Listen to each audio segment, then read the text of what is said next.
اس video کو like کریں، ہمارے چینل کو سبسکرائب کر بیل آئیکن ضرور پریس کریں۔ حضرت سعد بن معاذ رضی اللہ تعالی عنہ نام و نسب۔ آپ کا نام سعد بن معاذ ہے۔ آپ کی والدہ کا نام کبشہ بنت رافع رضی اللہ تعالی عنہا ہے۔ آپ کی کنیت ابو عمر ہے۔ خصوصیات: آپ مدینہ منورہ کے رہنے والے بہت ہی جلیل القدر صحابی ہیں۔ حضور اقدس صلی اللہ علیہ وآلہ وسلم نے مدینہ منورہ تشریف لے جانے سے پہلے ہی حضرت مصعب بن عمیر رضی اللہ تعالی عنہ کو مدینہ منورہ بھیج دیا کہ وہ مسلمانوں کو اسلام کی تعلیم دیں اور غیر مسلموں میں اسلام کی تبلیغ کرتے رہیں۔ حضرت مصعب بن عمیر رضی اللہ تعالی عنہ نے قبیلہ اوس کے سردار حضرت سعد بن معاذ رضی اللہ تعالی عنہ کے سامنے اسلام کی دعوت پیش کی تو انہوں نے پہلے تو اسلام سے معاذ اللہ نفرت اور بیزاری ظاہر کی، مگر جب حضرت مصعب بن عمیر رضی اللہ تعالی عنہ نے ان کو قرآن پاک پڑھ کر سنایا تو ایک دم ان کا دل پسیج گیا اور اس قدر متاثر ہوئے کہ سعادت ایمان سے سرفراز ہو گئے۔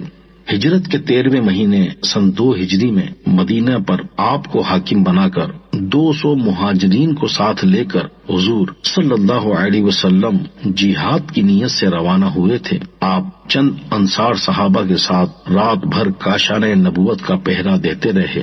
وفات: آپ جنگ خندق میں زخمی ہو گئے تھے اور حضور اکرم صلی اللہ علیہ وآلہ وسلم نے ان کے لیے مسجد نبوی میں ایک خیمہ گاڑا اور ان کا علاج شروع کیا۔ خود اپنے دست مبارک سے 2 مرتبہ ان کے زخم کو داغا، یہاں تک کہ ان کا زخم بھرنے لگا، لیکن انہوں نے شوق شہادت میں اللہ پاک سے یہ دعا مانگی کہ یا اللہ، تو جانتا ہے کہ مجھے کسی قوم سے جنگ کرنے کی اتنی تمنا نہیں ہے جتنی کفار قریش سے لڑنے کی تمنا ہے، جنہوں نے تیرے رسول کو جھٹلایا اور ان کو وطن سے نکالا۔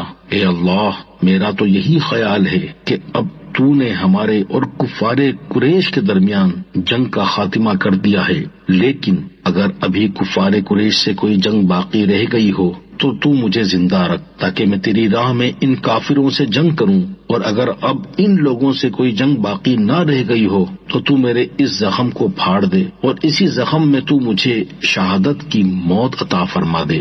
آپ رضی اللہ تعالی عنہ کی دعا ختم ہوتے ہی اچانک آپ کا زخم پھٹ گیا اور خون بہنے لگا۔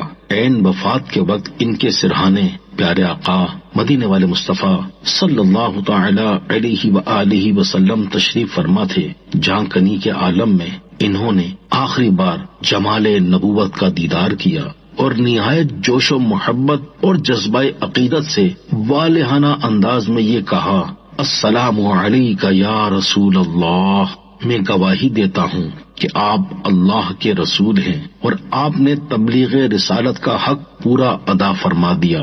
اس کے بعد فوراً ہی آپ کی وفات ہو گئی۔ آپ کا سال وفات سن 5 ہجری ہے۔